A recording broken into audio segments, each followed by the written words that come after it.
Hello. So, this is without a doubt a video that I never in a million years thought that I would ever have to make. And I guess I don't have to make it. I guess never in a million years that I was gonna make.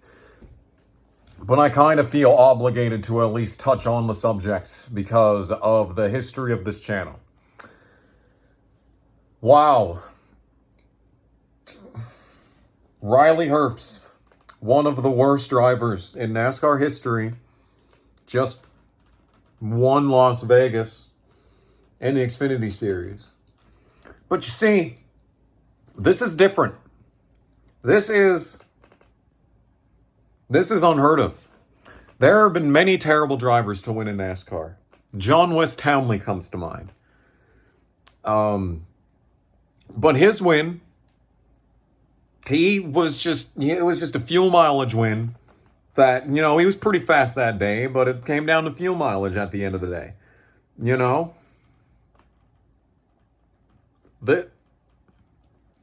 So, Riley Herbst won Las Vegas by 15 seconds, I think is what the tweet said, over second place. But it was not fuel mileage, by the way. You may fucking read the fucking results. You may look at the raw feed data where, the second place is 15 seconds back, and, third place was right behind second, and fourth was right there, and fifth was a little bit further back, they were all having a normal race back there. The only way that I can fucking compare this to anything that I've ever seen is, when you're doing a fantasy NR 2003 race, but you pick the wrong car from a different car set that has completely different ratings, and they just win by a lap. That's the only thing that I can compare this to. This is never in my life have I seen, I've seen people win by a lot, but I've never seen someone who has proven over years,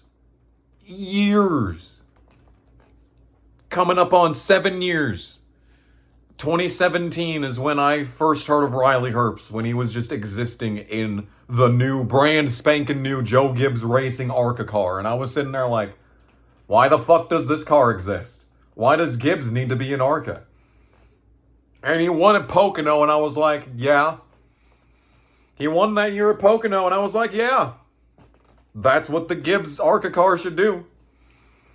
And then he did nothing for a long time and kept getting opportunity after opportunity. And, he performed at the level that you would expect someone who would get in the best car in an ARCA series and proceed to do absolutely nothing. If you count the K&N West series as official ARCA, Hailie Deegan has more ARCA wins than Riley Herbst.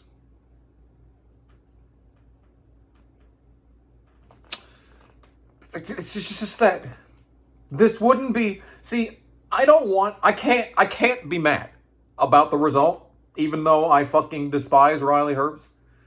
I've been thinking for the past couple of year and a half that I would start liking Riley Herbst unironically. Because, I love Michael Annett. Mostly because his cars were cool, and Herbst has the most generic out of all of the monster schemes, which is saying something when it's just a black car with the fucking logo. You can't even, you're just not getting anything out of that. But in the same vein that Michael Annett was awful and incapable, I could still like him, because at least he was charming. Man had a charm to him. Herbst, there's just absolutely nothing likable about him. He is absolutely, just in every sense of the word, the epitome of nepotism, and just absolutely has negative charisma. Just the least. When Michael Annett, who is just the most boring man you've ever seen. At least Michael Annett was a little cute. Like, let's be honest, guys. Let's be honest. I'm not into guys that old, but like, fuck. At least he was cute. He had that little, like, half smile in all of his fucking driver photos. Guy was cute. Let's be fucking honest. Michael Annett was a cutie. But, like, there's no redeeming qualities about Riley Herbst. Everything negative about racing in the modern era is Riley Herbst, all right? And I can't even ironically like a motherfucker.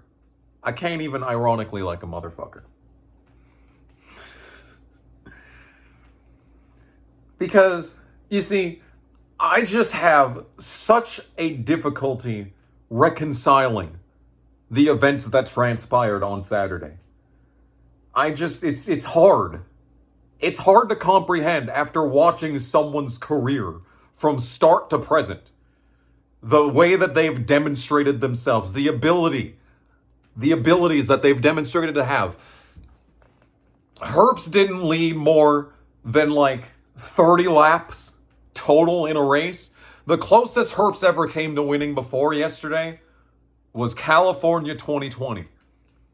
And that was like the one time in his entire NASCAR career that he ever looked halfway competent. The one singular time outside of yesterday.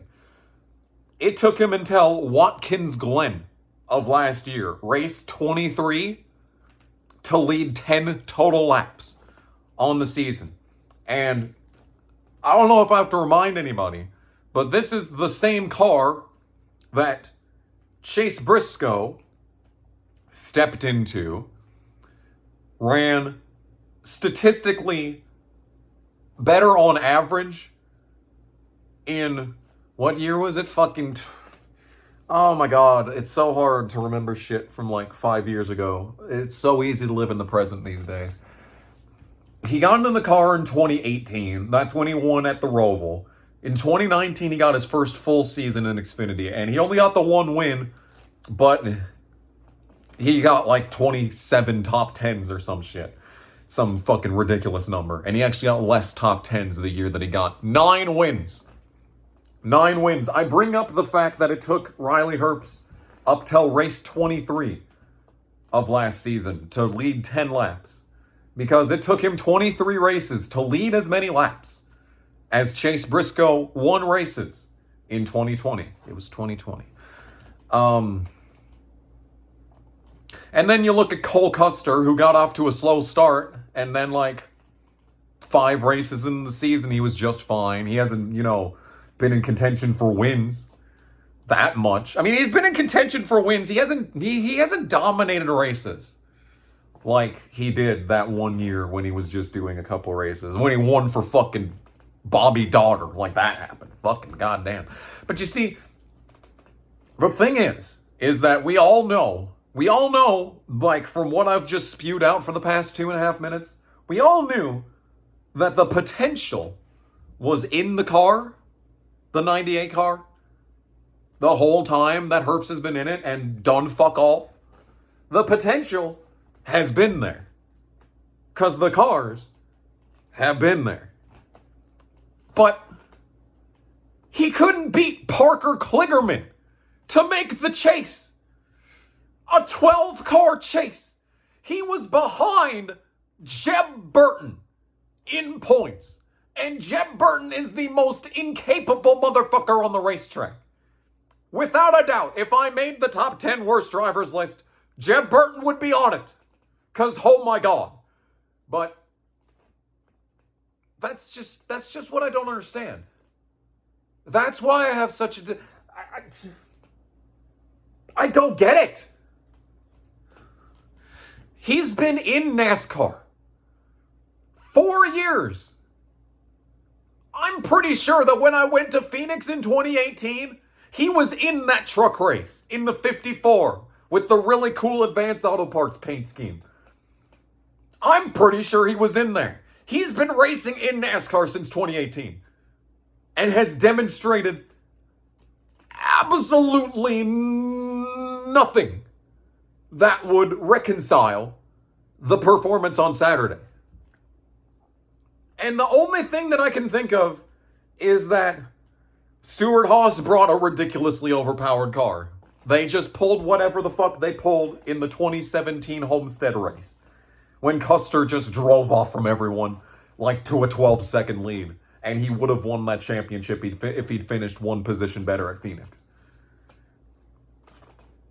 That's it. The car was just vastly overpowered is the only way that I can reconcile this. He's shown, he has demonstrated absolutely no characteristics that would lead to a 15-second lead and just being absolutely untouchable. Never once. I don't even remember the Arca Pocono race that he won, but when in 2019, I think, he won a fucking Arca race in Michigan, but Arca was already a joke of a series at that point, and he was driving the best car in the field that Ty Gibbs, with his negative experience, won like 7 times in that season. And Herbst could barely win one race at Michigan. Connor Mosack won there this year in that car, if you want a fucking comparison as far as the ability levels that it takes to win at Michigan in ARCA. I don't know, man. I don't know. I genuinely don't know. I genuinely don't know. I genuinely cannot comprehend. And besides just being a vastly overpowered car, that if fucking Danica had stepped into it, could have won that race. That's the only other way to reconcile it. But I follow a lot of right-wing Twitter accounts, and most of them are devout, deeply religious Christians. It really does conflict with my interests, and it must be said. It's just I follow an unscrupulous number of Christians on Twitter, and it's kind of insufferable, especially on Sundays. But they're all saying that what's going on in Israel is a sign of the end times, and I'm kind of sitting back nah. If war in the Middle East was a sign of the end times, man, we've been living in it for my entire life. Ever since I was born. Before I was born. Desert Storm was 1993. But this, Riley Herbst winning straight up by 15 seconds in a NASCAR race, not even ARCA? Yeah, I'm starting to become more and more convinced. You better be fucking buying some fucking rations. You better get some MREs. You better be stockpiling your doomsday shelter, because if that's not a sign of the end times, I don't know what else is. I have no idea what to even fucking think in response to this. I cannot reconcile that the guy who failed to beat Parker Kligerman to get into the Xfinity Chase, which you literally just need to exist on the racetrack in order to get in, because there's only ever 12 competitive cars every season in Xfinity. Fucking Ryan Sieg made the Xfinity Chase one year. On points. He didn't even win. He still has no wins. He made it on points. I think he did anyway. You just need to exist and you make the chase in Xfinity. And he couldn't do that. He failed. He was behind Jeb Burton, I'm pretty sure. It was fucking within 10 points. At most. And he's just going to stumble into a mile-and-a-half track and just win by 15 seconds, unironically? No, that doesn't happen. When you have demonstrated absolutely no ability to drive a race car for the past 7-8 years of your racing career in all mediums. No, that doesn't happen. So, fucking throw up a couple of Hail Marys, because I think Christ is coming back. He's on his fucking way. Like, if this was fucking, you want Christ to call ahead to let you know that he's on his way, that's the fucking call right there. The end times are here. Fucking strap in. The nukes are coming. I'm telling you, man, there is no other fucking way to fucking look at it. But I will say this. It's more impressive than any Brandon Jones win ever. Fucking useless cunt. So if Riley Herbst has anything going for him, at least he's fucking better than that bitch. He fucking missed the chase too. In the fucking best car in the field, by the way. Suck a fucking dick. Anyway, thanks for watching. This video exists. Bye.